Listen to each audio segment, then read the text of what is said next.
I recognize that we have a lot of first-time guests with us tonight, rather. It's been a long day. If you don't know me, my name is Darius. I serve as the pastor here at the block, and it's a pleasure to see you. Can we just give a nice, warm welcome to our first-time guests here that's with us? We love you. We appreciate you. And listen, we believe that you're not here by accident, that God designed for you to be here for a specific purpose and a reason, and we're hoping that when you leave tonight that you are blessed by the word. As Bree said, we are in part 2 of our Summer in the Psalm series. Last week we kicked off with Psalm chapter 23, about a psalm in the valley. Well, tonight we're going to continue our series with a psalm for the wait. Because I recognize that some of the things that we all have in common as believers, it's very difficult, and it's also the most worth it thing that you can do is wait on the Lord. But we all know that it's not easy, right? It's difficult. You know, I was listening to the great Dr. Charles Stanley, passed away not too long ago, and he was sharing this story about his waiting experience. I think it's good for us to share.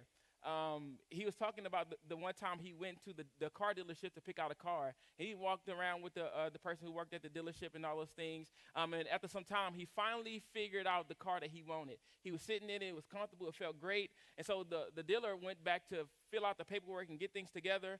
And he was sitting in the car, and he began to pray and just thank God for just allowing him to have the type of finances that he can afford a car. And as he was praying, he said he felt the Spirit of God ask him a profound question. And the question was, do you want this car or do you want what I have that's best for you? He said, I have something better for you. You can choose the better, or you can stick to this car, the car that you've chosen, and just go along your way. Well, his response was to the Lord was obviously, Lord, I don't want what's second best. If you have something that's better for me, that is what's best for me, then I want what's best for me. And so he gets out the car, and he tells the dealer, he's like, dealer, you're not going to understand this, but I can't buy this car. And so if anything changes, I'll come back, but I got to go. So he leaves, and he doesn't really understand what it is that's going to come next. He just knows that the Lord wants him to wait, right? And so in his waiting, there came a time where he was on the way to a meeting with one of his good friends. And one of his good friends was asking him, hey, when are you going to buy a new car? And he was saying, well, when the Lord tells me. He was like, huh? And then he went to tell them the whole story about what happened at the dealership. And then his friend asked him this question. He says, if you could buy any car, what car would you pick? He was like, well, if I had all the money in the world, I would buy this specific car. And he tells him what car he wants. Well, as he's waiting for the Lord, that is, he says that 3 days later, he received a check in the mail for the exact amount of money he needed for that one car that he wanted. Not the car at the dealership. The car that was best from him, that was sent by the Lord, that he didn't even have to pay for. It was free for him. And I love that story so much because it's not about the car that he got. It's because he got to receive God's best for him simply because he was willing to wait for it. And I know for a fact that many of you here today, you are waiting on God for something. Maybe you're waiting for the Lord to deliver you. Maybe you're waiting for a breakthrough. Maybe you're waiting for next steps in your life. Maybe you're waiting for the Lord to send you that special somebody. So I got an amen. There we go. Somebody going to be honest with me tonight, all right? Everybody's waiting for something. But here's the thing. If you want God's best for you, you've got to learn to wait for it. If you don't learn to wait for the Lord, you'll never receive God's best for you. And the easy thing to do for us, because see, the thing is, we don't like to wait. Waiting is difficult. We don't live in a society that causes us to wait. Whatever we want, we can just get it, right? We live in a type of microwave generation where everything's available to us. It's all at the tip of our fingers. Whatever we get from Amazon, we can find it quickly. We can get it to us when we want to have it, right? We live in a society that doesn't condition us to be patient and to wait on the Lord. And that's what many of us struggle with today. And what I don't want us to do is leave here and decide that we're going to take second best in our lives because we didn't decide to wait on the Lord, right? I want to turn our attention tonight to Psalm chapter 40 because what I think is important when we're struggling to wait is hear from people who are on the other side of the wait. Hear from people who have endured the trials and tribulations of waiting on the Lord and can testify to how worth it is to wait and to trust in the Lord. And who better than David himself, who spent a lot of time waiting on the Lord? He says this in Psalm chapter 40, starting in verse 1. He said, I waited patiently for the Lord, and he turned to me and he heard my cry for help. He brought me up from a desolate pit, out of the muddy clay, and set my feet on a rock, making my steps secure. He put a new song in my mouth, a hymn of praise to our God. Many will see and fear, and they will trust in the Lord. How happy is anyone who has put his trust in the Lord and has not turned to the proud or to those who run after lies. Lord, my God, David says, you have done many things. Your wondrous works and your plans for us, none can compare with you. If I were to report and to speak of them, they are more than can be told. I love this passage so much because David is on the other side of his wait, and in so many words he's saying to us, you need to know that no matter how hard waiting gets, it's worth the wait. David said when he was waiting on the Lord, he found himself in a muddy clay. He found himself in a desolate pit, but he didn't stay there forever because the Lord put him on a rock and set his feet straight.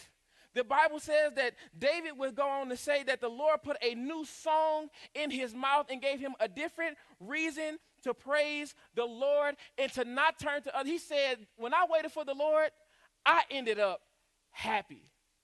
A type of happiness that I couldn't find if I didn't wait for the Lord. And by the time God got done blessing David for waiting on him, David said, I have far too many stories to tell you about the goodness and the wonderful works of the Lord. Can I ask you a question? Have you waited on God enough to say the exact same thing?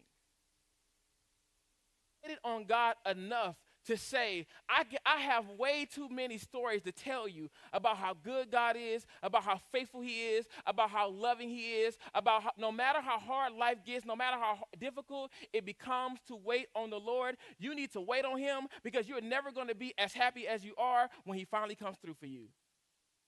And what I want, what the Lord wants for each and every one of us is to have that same testimony experience. But we've got to learn from David in order to get there. We've got to learn from the people who are on the other side of the wait and have learned for themselves, have experienced for themselves that waiting on the Lord is right, that waiting on the Lord is what's best. And if you want what David got, David said you can't just wait. You've got to wait patiently. You can't just wait. You got to wait patiently. This is important because sometimes, y'all know how we do. Sometimes we wait on the Lord, but we only wait as long. We only wait long enough to say, Lord, I waited for you, but you never came through. Yeah. Oh, so y'all with me. I'm the same way. Sometimes we want something so bad. We know we're supposed to wait for the Lord about it. We know we should be patient and just trust him. But if God take too long, you just going to take matters into your own hands. If God take too long, you just going to get it from somebody else because somebody else is offering it to you. So you just going to go that way. And David is saying, if you do this, you're shortchanging yourself. If you do this, you're not getting God's best for you. You're getting man's best for you. And God's best for you does not compare to man's best. Man's best for you does not compare to God's best for you. But if you want it, you've got to learn to wait patiently. David understood this on a personal level. Because David was anointed as king of Israel as a boy, but he didn't assume the position of kingship until some 15 years later. Can you imagine getting a promise from God that you didn't even ask for, and you're not even seeing the fruits of it until 15 years later? David waited, and so he saw it. It wasn't just David, though. What about Abraham? Abraham was promised a son by God, but didn't see the son until 25 years later. Not to mention, when he got the promise, his wife was already barren. So it was already impossible. But he didn't get to see the blessing, the best that God has for him. He didn't get to become the father of many nations in a week, in a month, in a year. It took 25 years of waiting. Not just him, even Joseph. Joseph had dreams and calling from the Lord at a young age, but he had to wait 13 years to see it for himself. And it wasn't a fun 13 years for Joseph. For Joseph, it was slavery, and for Joseph, it was prison for 13 years until he finally got to see the calling that God spoke of his life from a kid. Jesus waited 30 years to begin his earthly ministry. Here's what I'm telling you about all these people in the Bible. Because if you're here tonight and you're waiting on God, you're in good company. You are not alone. You are not the first person who had to wait a long time to receive from the Lord. But you know what all of these people will tell you? It was worth the wait. They'd be honest with you and tell you it was difficult, but they also tell you the difficulty doesn't compare to finally receiving from God what you need for him. But here's the thing. We don't want to trust God's timing. But you have to understand that God's timing is perfect. It's not a second. He's not too busy. He's not checking on you. His timing is perfect. And all God is doing is working it out in your life. And all you got to do is wait patiently for him. And if you can wait patiently for the Lord, you will never regret it. This is what Psalm chapter 25 says. It says, indeed, none of those who wait for the Lord will be left ashamed. None of those people who wait for the Lord were ever ashamed. And the same is true for your life. If you decide for yourself that you're finally going to wait for the Lord, you will not be ashamed because the Lord will not leave you hanging. But here's the second thing that you're going to need as you're waiting for the Lord. Waiting on the Lord, this is your second point. Waiting on God requires great courage. Waiting on God requires great courage. Why? Because David said, while I was waiting on the Lord, it seemed like he turned his back from me.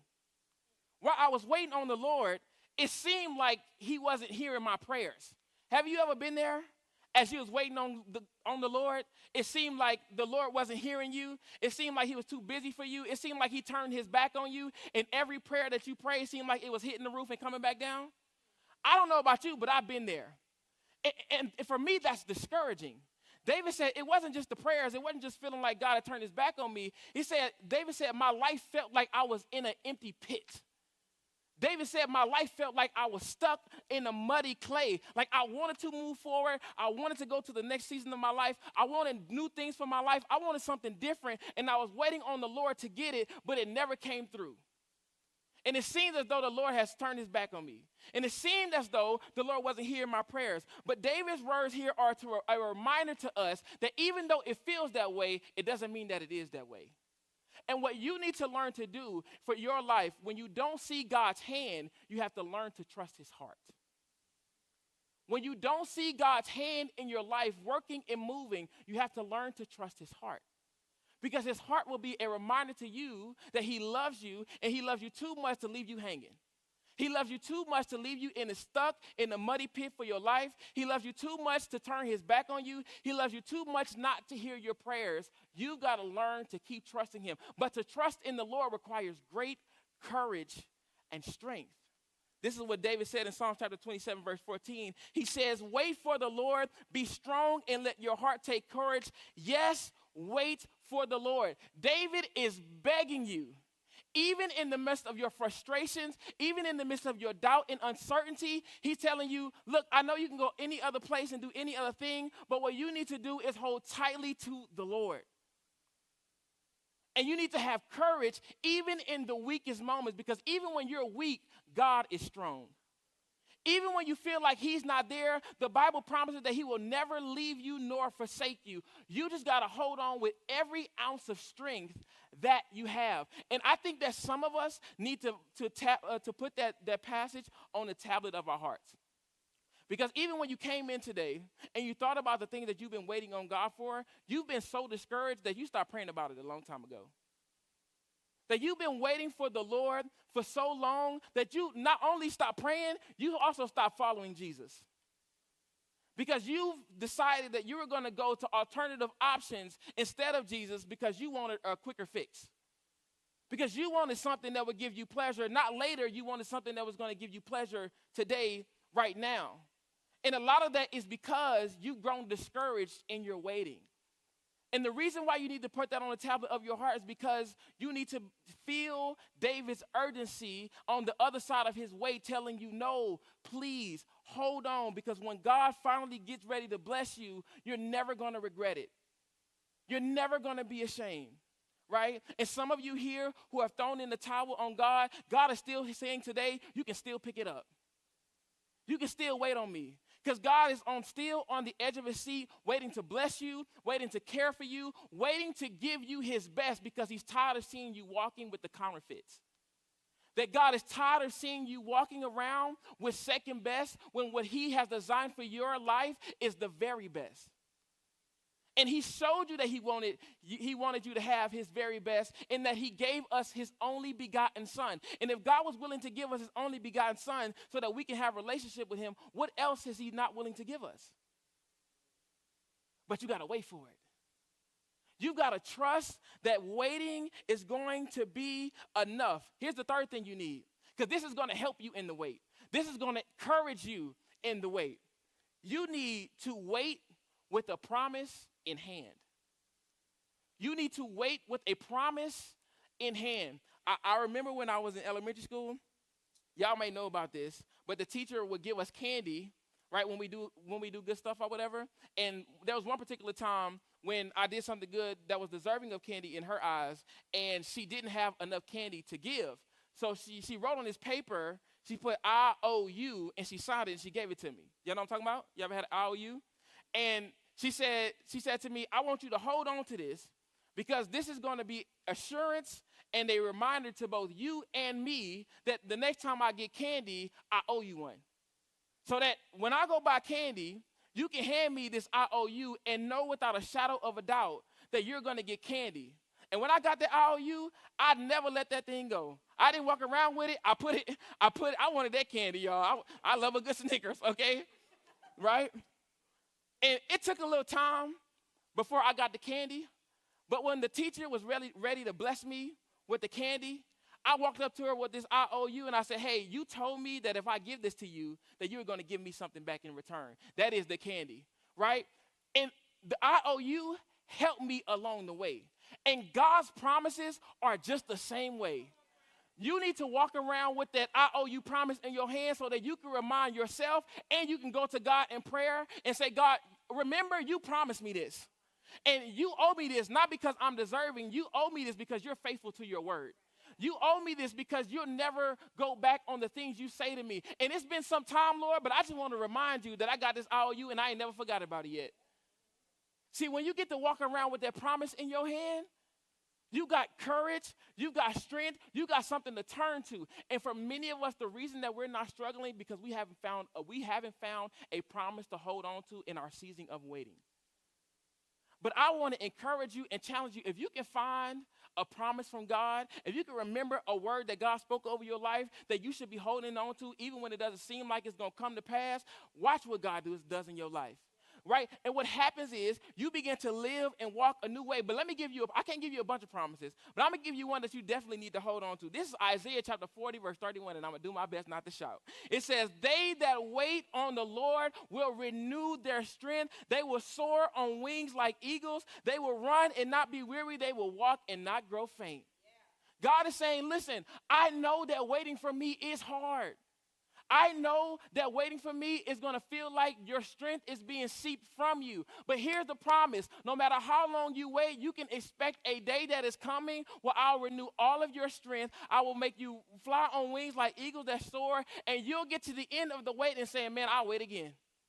I'll wait again because I get to see it from myself. I heard it from David. I've heard it from Abraham. I've heard it from Isaac. I've heard it from Jacob. I've heard it from Pastor Darius. I've heard it from my friends. But now I heard it for myself. I've seen it for myself. I've tasted and seen how good God is. And God, no matter how long you make me wait, I'm waiting because I want the best for me. You ever know when you get an upgrade, it becomes hard for you to downgrade? Some of you are settling for the downgrade because you haven't allowed God yet to upgrade you. You haven't yet allowed God to give you his best because you haven't waited on him. And so you've become content with less than what God has for you. I want to challenge you. I want to encourage you to not be content any longer. Then not be content any longer with less than what God has for you. To believe for it. To not just believe for it, but to put some faith behind your belief and just say, God, I'm going to wait for it. And God is hard, and God is challenging, but I'm praying that you would give my faith courage, that you would give me strength, and I'm going to hold on to this promise of what you told for me until I see the promise come to pass. See, when you're holding that promise in your hand, you're going to have an attitude change. You're not just going to be waiting for the Lord, but your fourth point is that you're going to begin to wait expectantly. That you're going to wait expectantly because you know you serve a God who is true to his word. And he might not come when you want him, but he's always on time, right? This is Psalm chapter 130. David writes this: I wait for the Lord.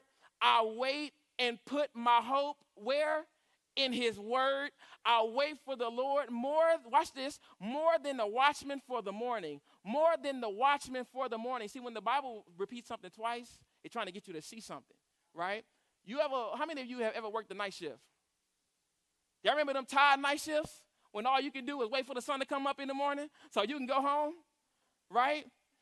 And you was looking at the time, and you okay, let me go back work, and you come back, you feel like it's been 2 hours, but it only been like 30 minutes, and you discouraged, it's going to be a long night. That is the role of the watchman.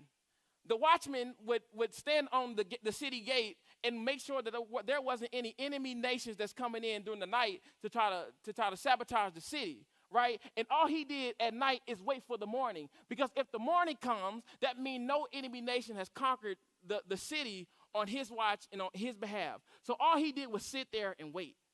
And he waited, and he waited, and he waited.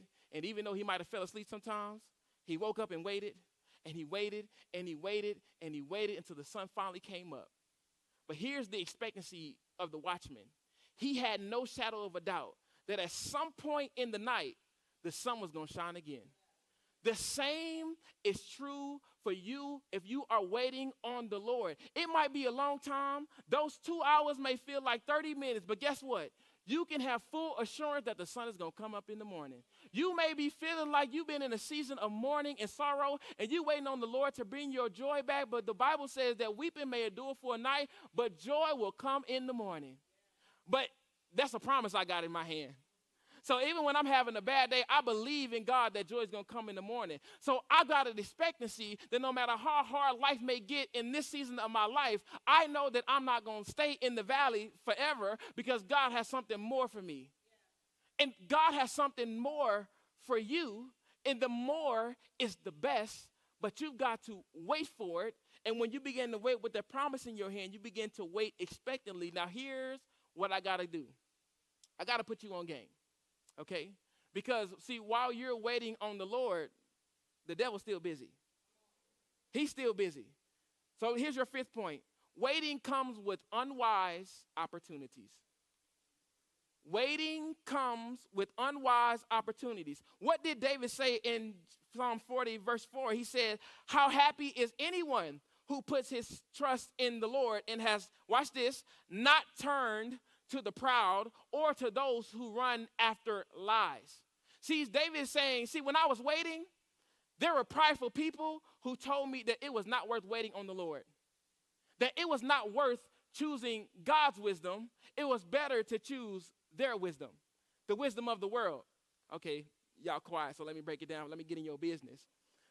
You waiting for your significant other, and just because you started waiting on the man or the woman that God has for you, here come the dirty ones. Here come the ones that you look at and you say, I know you ain't following the Lord. I ain't got no business with you. I'm looking at you and I can tell you ain't following Jesus.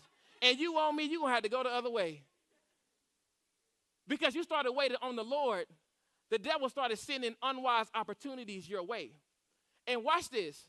These unwise opportunities, they look good.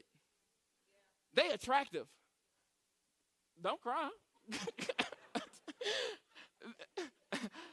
These unwise opportunities are tempting for a reason, because the devil wants you to compromise. The devil understands better than you do that what God has for you might actually radically change you for the rest of your life. And the change is not because you finally received that thing from God. The change is that you finally convinced that God is worth waiting for, and you'll never settle for less anymore. And the devil doesn't want you to have that. But you need to be aware of the unwise opportunities that happens in your life. But see, you're never aware of the unwise opportunities if you don't know God's word to discern wise from unwise. So if you're in a season of waiting, but you're not waiting in the word, you waiting for trouble. You waiting to fall flat on your face. You're waiting for less than God's best. But if you're waiting for God and you're waiting for God proactively and you are in the word and you are praying just like David, even when it feels like the Lord has turned his back from you and he's not hearing you, even though it may feel that way, you're still doing it anyway because you believe in the Lord and you will not settle nor compromise for unwise opportunities. David is pleading with us to not compromise, to wait on the Lord, to not settle for unwise opportunities. And here's the thing, you never waste your time waiting on God. Because that's the other lie that the world tries to tell us. Because you're getting up in age, it's about time for you to compromise and just go get you a man. It's about that time. You've been single for a long time, my brother. You've been passing up on all the baddies. It's about time to just pick you one. It's about that time, right? But and they begin to tell you that you're wasting your time on God. That's a lie from the enemy. You never waste your time waiting on God. In fact, it's the opposite. You actually, if you have something that you haven't waited on God for, you're actually currently wasting your time. You just don't know it yet. And there's going to be a time in your life when what you thought was all sunshines and rainbows, what you thought was grass that was green on the other side isn't so green, and you begin to look at your life and be like, man, I've been here for 5 years. And this thing is terrible. This can't be what God has for me. And God's like, yeah, I've been telling you that, but you didn't wait on me. You moved without me. Instead of listening to me, you started listening to yourself. Instead of choosing my wisdom, you start choosing your own wisdom. Instead of waiting on my wisdom, you started listening to the wisdom of your friends who don't know nothing about the Bible. You started waiting on the wisdom of people in your life who doesn't really care about you, who doesn't really love you. You started caring about the wisdom from people who don't know you any better than I do. But here's the thing. If you can learn to trust in the Lord, if you can learn to wait for his timing, then you won't choose unwise opportunities. Here's your last point, and I'm going to get out your way. Waiting on the Lord simply requires trusting him. That's it. Because the moment you stop waiting on the Lord is the moment that you stop trusting him. And here's the thing. The scriptures understand how hard waiting on God is, right? I want to read to you Psalms chapter 119, and then the band's going to come up. It says this, I long for your salvation. Watch this. I long for your salvation. I put my hope in your word. My eyes grow weary looking for what you have promised. And I ask myself, Lord, when will you comfort me? See, this is what I love about the Psalms. They're so relatable. This is just people's prayer journal, right? They're reading the word, and they saying, Lord, listen, you tell me to read your word, to wait on you, and I'm searching for the promise that Pastor Darius was talking about, and I've been asking for weeks and months, Lord, when will you comfort me? When will your word come through for me? I don't know about you, but I've been there in my life. And it brings me a lot of courage to see that the people that wrote in the Bible experienced that same feeling. That they weren't just waiting and it was hard. That waiting on the Lord began to move them to tears. And they didn't have anywhere else to turn. And I can just imagine this psalmist with his Bible open on his knees crying for the Lord because he's in that much anguish. Because waiting on the Lord has left him in a desolate pit. It has left him in the muddy clay for some time. And he's looking for a promise that reminds him that God is going to take him from one place to the next place. That God is going to make sure that he's not there for the rest of his life, but that God is going to deliver him at some point. And for the psalmist, it's difficult. For the psalmist, it's hard. But here's what I love about it. He could be crying on anybody's shoulder. He could be crying to anybody else. But in his wait, in his crying, in his weeping, in his tears, he's weeping before the Lord. And he's saying, Lord, this is hard, but the only reason why I'm still here is because I know that only you and you alone can bring me comfort. Lord, I'm here and I haven't thrown in the towel yet because I know without a shadow of a doubt that only you can answer my prayers. Only you can give me what's best for me. And God, quite frankly, I'm tired of taking second best. In fact, God, I've been doing my own way and I don't even know what second best look like. And Lord, tonight I'm picking up the towel, I'm returning to you, and I'm saying, Lord, I'm tired, but I'm going to wait on you. And I'm coming with the promise in my hand because you said, not me, you promised that this was going to be worth the wait. You promised that you would renew my strength and I would mount upon wings like eagles. You promised that at some point you would give me what's best for me. And God, I'm taking my promise to you and I'm calling you out on it. And I'm saying, Lord, I believe in who you are. I trust your heart. I trust your character. But God, I need you to help me wait. God, I need serious comfort tonight. Because I've tried to wait on you several times, and if I'm going to pick up the towel and wait on you again, I need you to build my strength. I need you to build my courage. I need you to give me a promise that I can walk with on the hardest of days. Because, God, if I need what you have, I'm gonna need help to get it. Because I can't do it by myself. And maybe you're here tonight, and you're much like the psalmist, and you're praying that same prayer. But we want to pray with you. I want to encourage you to leave this place and decide for yourself that you're going to keep on waiting. We know it's hard. Scriptures know it's hard. God knows it's hard. But he will never leave you nor forsake you. And here's the thing. One day, the wait's going to be over. One day, you'll never have to wait again. One day, when we get to heaven, you'll get everything you need and more. But for now, God is causing you to wait so that you can learn to trust him. And my question to you tonight, as you stand to your feet and we invite you to the front for prayer, is that are you ready to trust in God again? Are you ready to pick up the towel and say to yourself, Lord, let's do it again. And this time I'm going to wait. I'm asking our life group leaders to come to the front. I'm going to lead us in a time of prayer. And I'm going to ask you, if you're here and you just need somebody to pray with you, somebody to build up your faith. Because the other thing is, sometimes we struggle for the wait because we're waiting alone. Because we don't have anybody in the wait with us. And this is why we have life groups. This is why we have small group leaders. Because we know if you're waiting, the wait would be easier if you had somebody that was with you. If you had somebody praying with you when you couldn't pray for yourself. And our life group leaders are here to pray with you, and I want to give you that opportunity. So please bow your head with me and let's pray together. Father, we are so thankful for your word because it gives us great strength and courage to know, God, that waiting on you is worth it. Lord, that waiting on you is hard and its difficulty isn't unique to our own life. But Father, you've reminded us tonight, God, that it's worth the wait. So Father, I'm praying that you would give us a new song to sing the way you gave to David. Lord, that you revive our heart, our spirits, God, that you would help us learn to trust you better and more, Father, that we can wait for you all the days of our life. So that we can walk in the beauty of the things that you have for us. So that we can walk in the way you asked us to. So that we can walk in what's best for us, the way you've called us to. Lord, we love you so much. We're thankful for who you are. Bless our time. Stir our hearts that we may be more like you. It's in Jesus' name.